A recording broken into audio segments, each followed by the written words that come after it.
Ele tem olhos de vidro que parecem te seguir no escuro. Um sorriso costurado, como se soubesse algo que você não. Por trás do vidro de um museu na Flórida, ele observa. Espera. Seu nome é Robert, mas não se engane. Este não é um brinquedo qualquer. Ele foi acusado de causar acidentes, infartos, divórcios, demissões e até mortes. Dizem que quem o desrespeita paga um preço. Que o boneco amaldiçoa quem ri, quem tira fotos sem permissão ou quem ousa duvidar do que ele é. Hoje, nos Arquivos do Medo, você vai conhecer a história real que inspirou o boneco Chucky. Prepare-se para mergulhar em um dos casos mais perturbadores do ocultismo moderno, o boneco Robert, e a maldição que o acompanha desde o dia em que abriu seus olhos pela primeira vez. A história começa em 1904, em Key West, Flórida. O boneco foi um presente. A família Otto recebeu a estranha figura de quase 1 metro de altura como um mimo para o pequeno Robert Eugene Otto, carinhosamente chamado de Gene. Mas há versões obscuras sobre a origem do presente. Alguns afirmam que foi dado por uma empregada das famílias, despedida após ser acusada de assassinato. Antes de partir, ela teria feito um ritual, selando algo maligno dentro do brinquedo. Robert foi feito com palha, tecido antigo, olhos de botão e uma expressão enigmática. Gene imediatamente se apegou a ele, dando-lhe até o próprio nome, Robert. O boneco tinha roupas feitas sob medida e Gene conversava com ele diariamente. Nada demais. Até os pais começarem a ouvir uma segunda voz respondendo. Uma voz grave, que não vinha da garganta de uma criança. Certa vez a mãe de Gene subiu até o quarto após ouvir gritos. A porta estava trancada. Quando conseguiu entrar, encontrou os móveis virados, brinquedos jogados no chão e Gene encolhido num canto, tremendo. Ele só disse uma frase entre lágrimas. Foi o Robert. Ele se irritou. Vizinhos também relatavam coisas estranhas. Uma criança de vestido branco que às vezes era vista correndo pela casa. Mas Gene era filho único. Algumas pessoas acreditam que o espírito aprisionado no boneco assumia uma forma humana, uma presença infantil, mas maligna. Com o tempo, Gene passou a se isolar socialmente. Preferia passar horas com o boneco e brincar com outras crianças. Psicólogos modernos sugerem que Robert pode ter se tornado uma projeção de traumas reprimidos, ou talvez algo pior. Alguns acreditam que a ligação entre Gene e Robert criou um laço psíquico difícil de romper. Com o passar dos anos, coisas estranhas começaram a acontecer. Objetos eram encontrados destruídos, pinturas riscadas, vasos quebrados. Quando os pais perguntavam, Gene sempre dizia a mesma frase. Foi o Robert. Vizinhos afirmavam ver o boneco mudando de posição pelas janelas. Às vezes rindo, outras vezes apenas os olhos brilhando no escuro. Gene cresceu, tornou-se artista plástico, mas nunca abandonou Robert. Construiu um ateliê no sótão da casa e mantinha o boneco por perto. Sua esposa odiava Robert, sentia medo. Dizia ouvir passos quando Gene não estava. Portas batiam. Sussurros surgiam no meio da noite. Ela tentou trancar o boneco no sótão. Dias depois, ela teria sido encontrada caída da escada, com fraturas. Robert não gosta de ser trancado, disse Gene. Com o tempo, Gene começou a apresentar comportamentos estranhos. Isolava-se, falava sozinho por horas e dizia receber conselhos de Robert. Há relatos de que chegou a pintar quadros onde o boneco aparecia no fundo, observando, mesmo quando ele não era o foco da obra. Alguns visitantes relataram ouvir Gene conversando em 2 tons diferentes de voz.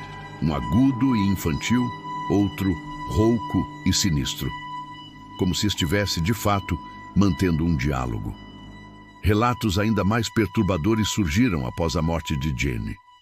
Pessoas que compraram ou herdaram seus quadros relatam que, às vezes, os olhos das pinturas, especialmente aqueles onde Robert aparece, parecem se mover. Alguns dizem que ouviram sons de risadas vindas de dentro da casa, mesmo quando estava vazia. Após a morte de Jean, a casa foi vendida. O novo dono encontrou Robert no sótão e achou que era apenas uma relíquia bizarra. Logo, começaram os relatos. Passos na madrugada, risos infantis, movimentos inexplicáveis. O boneco foi doado ao East Martello Museum, onde permanece até hoje. Mas mesmo confinado em uma vitrine, Robert continua fazendo visitas. O museu tem uma parede repleta de cartas, pedidos de desculpas. Dezenas, centenas de visitantes que zombaram de Robert tiraram fotos sem pedir permissão. E logo depois sofreram acidentes, falências, mortes na família, divórcios. Alguns enviam presentes, doces, crucifixos para aplacar a ira do boneco. Outros relatam sonhos com ele e pesadelos em que Robert aparece parado no pé da cama. Em 2009, um homem enviou uma carta dizendo que após rir de Robert, perdeu o emprego, o carro quebrou misteriosamente e sofreu um acidente doméstico que o deixou imobilizado por semanas. Sinto que algo está grudado em mim, ele escreveu. Funcionários do museu também evitam permanecer sozinhos com Robert por muito tempo.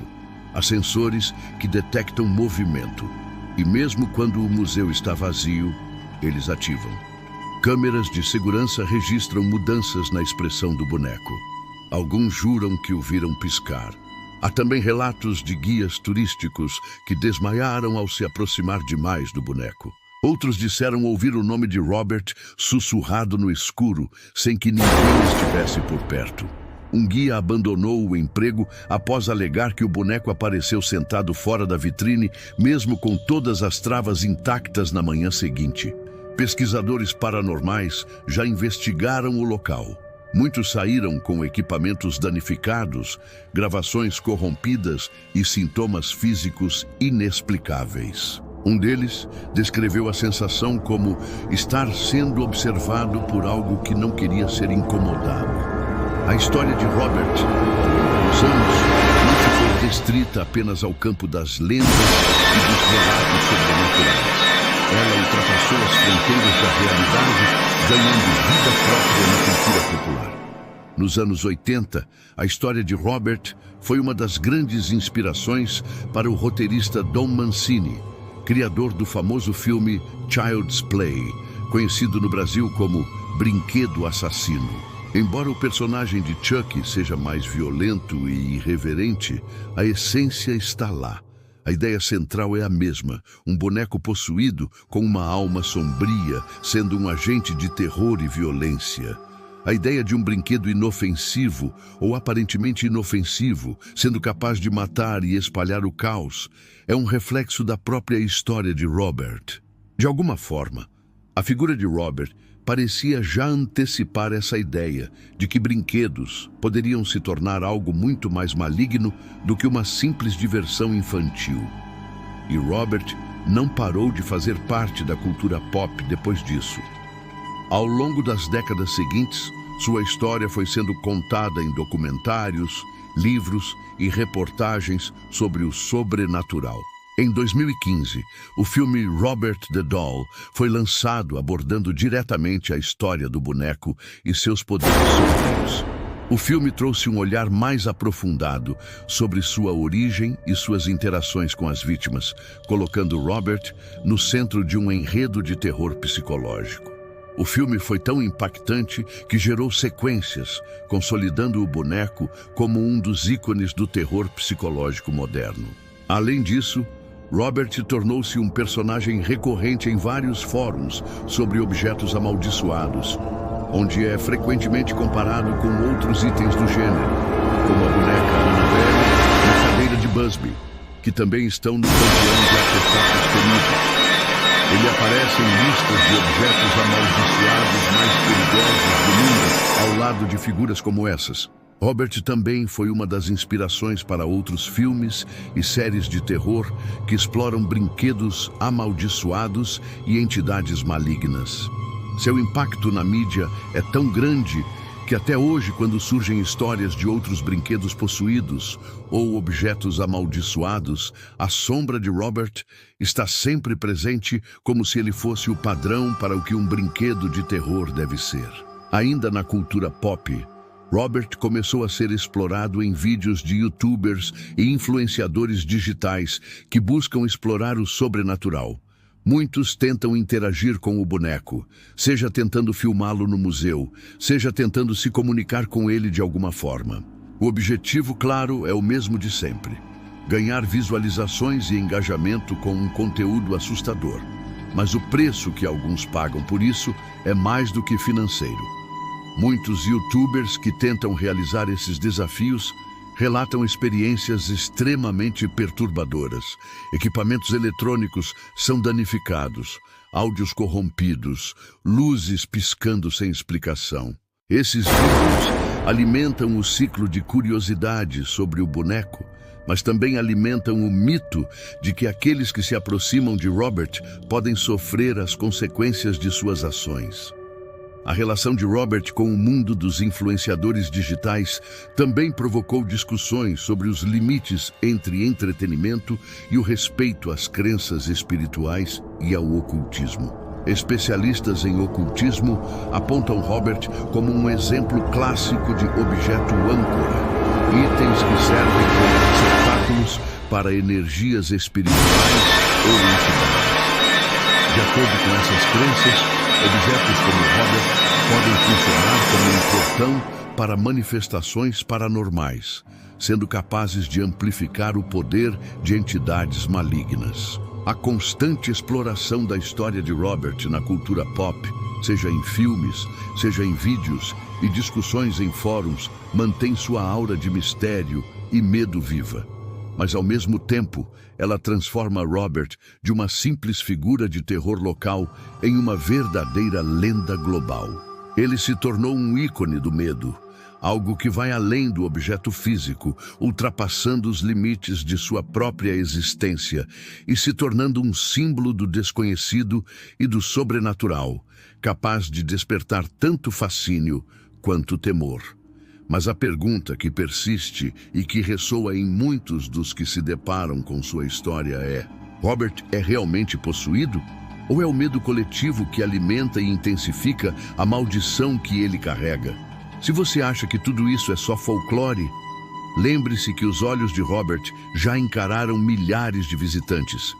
E muitos saíram dali com a vida virada do avesso. Você pode rir, pode não acreditar, mas há uma regra simples ao visitar Robert no museu. Sempre peça permissão antes de tirar uma foto. E sempre diga obrigado. Porque no fim das contas, você nunca sabe se aqueles olhos de botão ainda estão te observando.